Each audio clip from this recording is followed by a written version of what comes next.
Hi, this is Samit from talks on ground. कैसे हैं आप लोग? आज हम पाकिस्तान की बात करेंगे। बड़ा मज़ा आता है आजकल पाकिस्तान की बात करने में, क्योंकि ऑपरेशन सिंदूर के बाद स्पेशली जब से ट्रंप ने उनका साथ देना स्टार्ट करा है, उनके लिए स्टेटमेंट देने स्टार्ट करे हैं, उन्हें ये लग रहा है और सऊदी के साथ एग्रीमेंट भी हो गया है for a so called mutual defence pact. उन्हें ये लग रहा है कि उनकी बेसिकली वो एक मेजर प्लेयर बन गए हैं दुनिया में और वो अ, बहुत इम्पोर्टेंट हैं और उनकी सुनी जाती है। ये सब कुछ हद तक सही है और काफ़ी हद तक गलत है। किस हद में ये गलत है कि उनकी नहीं सुनी जाती, उन्हें सुनना पड़ता है। उन्हें सुनना पड़ता है कि चाइना क्या कह रहा है, अमेरिका क्या कह रहा है, स्पेशली ट्रम्प क्या चाहता है उनसे, और उन्हें वही करना पड़ता है जो ट्रम्प चाहता है। एनीवेज़, क्योंकि पाकिस्तान पाकिस्तान है, उन्होंने बहुत सारे फ्रंट्स पे पंगा ले लिया है एक साथ। उनकी कैपेसिटी नहीं है इतनी, उनकी आर्मी इतनी बड़ी नहीं है, बट उन्होंने उनको स्प्रेड कर दिया है।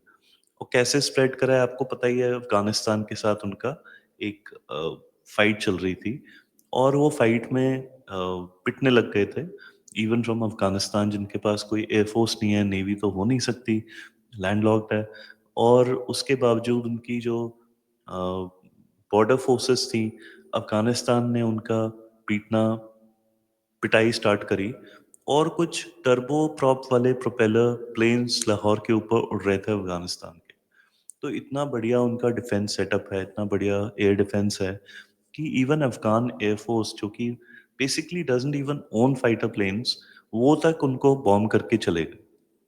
तो पैनिक में पाकिस्तान ने उनके साथ एक पीस टॉक स्टार्ट करी और वो पीस टॉक बड़ी इंटरेस्टिंग है बिकॉज़ उसमें बड़ी इंटरेस्टिंग बातें निकल के आ रही हैं। आपने हो सकता है सुना हो, बट आई थॉट मैं आपको ये बताऊँगा कि उसमें क्या हो रहा है। अब पाकिस्तान कहता है कि जी, यूएस ड्रोन नहीं, इंडिया की वजह से अफ़गानिस्तान और पाकिस्तान की बातें एक जगह आके रुक गई हैं। अब इसमें जो रीड आउट निकले हैं, वो बहुत ही इंटरेस्टिंग है कि नेगोशिएटर्स ये चाहते थे पाकिस्तान से कि भी, सॉरी, अफ़गानिस्तान से कि भी टीटीपी उन्हें अटैक नहीं करेगा। तो अफ़गानिस्तान ने कहा, तहरीक-ए-तालिबान पाकिस्तान जो है, वो अगर पाकिस्तान के अंदर से ही कोई एक्टिविटी करता है, उसका हमारे ऊपर मतलब कोई रिस्पॉन्सिबिलिटी नहीं है, लेकिन हमारे टेरिटरी से अगर कुछ होता है तो हम उसे रोक देंगे। लेकिन इसके बदले में आप ये बोलिए कि भई, जो यूएस की ड्रोन फ्लाइट्स होती हैं और हमें बॉम्ब करते हैं, वो नहीं आप करने दोगे। तो इस बात पे पाकिस्तानी जो हैं वो they have been they walked out, as in मोटा-मोटा इस बात पे डिसएग्रीमेंट हो गया। बिकॉज़ ये तो प्रॉमिस कर चुके होंगे ट्रम्प को कि आपको जब चाहिए आप you can fly your planes from any airbase in Pakistan, और आप ईरान पे मारो या फिर अफ़गानिस्तान पे मारो या कहीं और मारो, हमें ही मार लो। हमें कोई फ़र्क नहीं पड़ता बिकॉज़ हमें सिर्फ़ डॉलर चाहिए। अब इस चक्कर में ये टॉक्स हो गई हैं फ़ेल, और ये जो टॉक्स हैं ये कोऑर्डिनेट करा रहा था कतर और टर्की। और कतर और टर्की भी थोड़ा-सा परेशान हो गया बिकॉज़ इनका नेगोशिएटिंग स्टाइल इतना एग्रेसिव, अपफ्रंट, रादर एग्रेसिव है कि दे वर टेकन अबैक। बिकॉज़ उन्हें ये लगा था भई, पाकिस्तान एक बड़ी कंट्री है, बहुत बड़ी है कंपेयर टू अफ़गानिस्तान। उनकी इकॉनमी बड़ी है, आर्मी बड़ी है, एयर फ़ोर्स बड़ी है। ट्रम्प उनको बहुत ट्रीट कर रहा है अच्छी तरीके से। So they expected Pakistan to behave better. लेकिन उन्होंने क्या करा, उन्होंने बेसिकली एक तालिबान की गवर्नमेंट को एक एक तरीके से ऐसा दिखा दिया कि वो स्टेट्समैन है, और पाकिस्तान बिल्कुल ही निहायती इंसल्टिंग, अनडिप्लोमैटिक टीम उनकी गई और वहाँ पे कोई एग्रीमेंट नहीं कर पाए।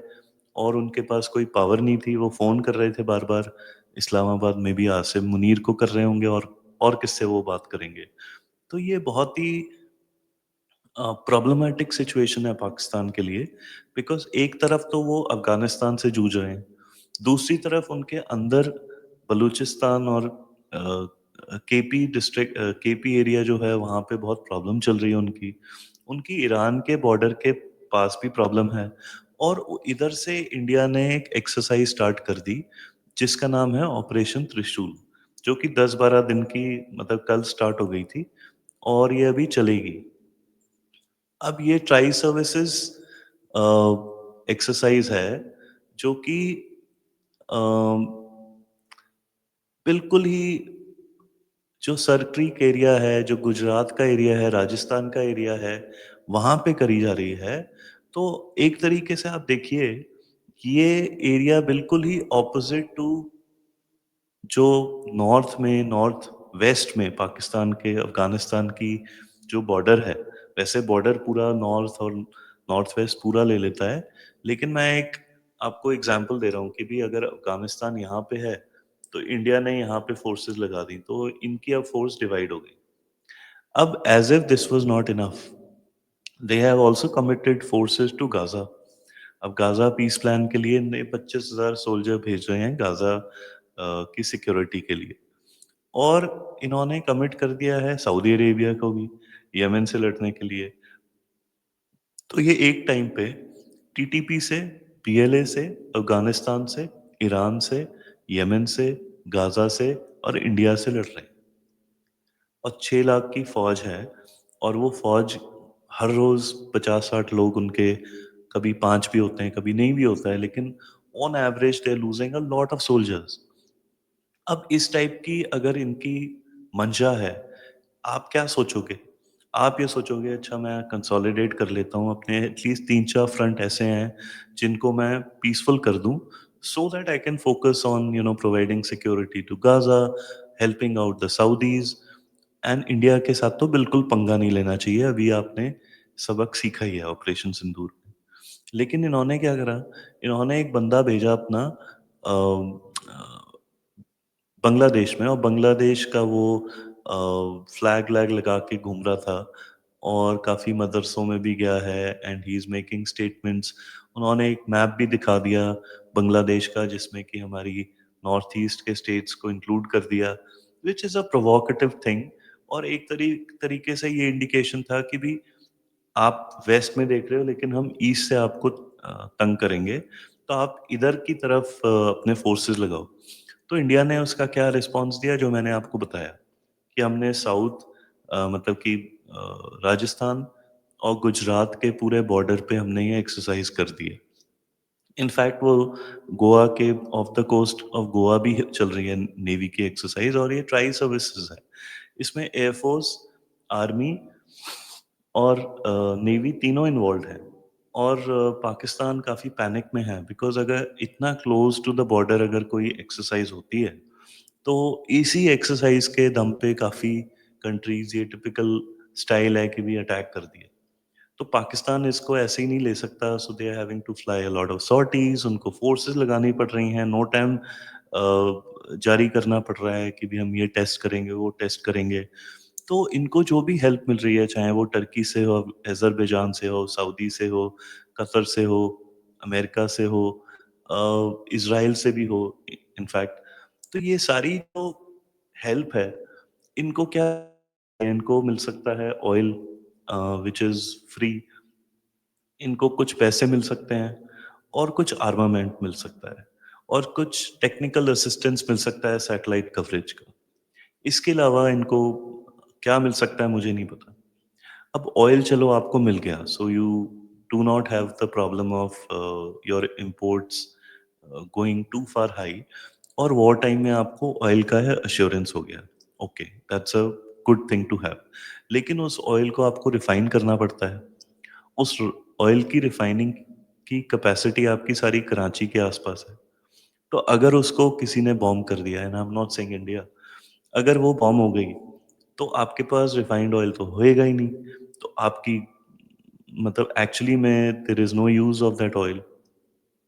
सेकेंडली, अगर आपका इतना बड़ा डेट है और आपकी कैपेसिटी, स्टेट कैपेसिटी कम है, तो आपको कितना भी कोई लोन दे दे, पहले तो आप उसमें से 30, 35, 40% का कट लोगे। फिर वो आगे पैसा जाएगा, फिर उसको डिप्लॉय करोगे किसी प्रोजेक्ट में, उसमें लगता है time. So all of this could have been as a strategy ये मैं मान सकता था कि भी पाकिस्तान के पास अभी पैसा भी आ गया, हथियार भी आ रहे हैं, उनको मोटिवेट भी करा जा रहा है, वो सब करके वो चने के झाड़ झाड़ पे चढ़ चढ़ सकते थे और वो आँखें दिखा सकते थे इंडिया को, इंडिया को, अफ़गानिस्तान को। लेकिन उन्होंने ये सब within a few months of Sindoor कराया, जबकि उनके रनवेज़ भी अभी टूटे पड़े हैं। अभी आई थिंक 2-3 हफ्ते पहले ही लास्ट रनवे अभी ऑपरेशनल हुआ है। पूरे हुए हैं या नहीं मुझे नहीं पता। उनके जो एयर डिफेंसेस काफ़ी हमने तोड़े थे, वो पूरे रिप्लेस नहीं हुए होंगे अभी तक। बिकॉज़ इन चीज़ों में इंटीग्रेशन में टाइम लगता है। ये बहुत ही सोफिस्टिकेटेड सॉफ्टवेयर होते हैं। हार्डवेयर तो होता ही है, बट इसका मेन चीज़ होता है इनको अपलिंक करना है, इनको कनेक्ट करना है बाकी सिस्टम से, और आप लाइक टू लाइक रिप्लेसमेंट नहीं लेकर आ रहे हो, तो आपको इसमें टाइम लगेगा। सो मेरे को ये दिखता है कि पाकिस्तान के साथ अगले 6 से 12 महीने में बहुत ही बुरा टाइम आ सकता है उनका, because they have stretched themselves too thin.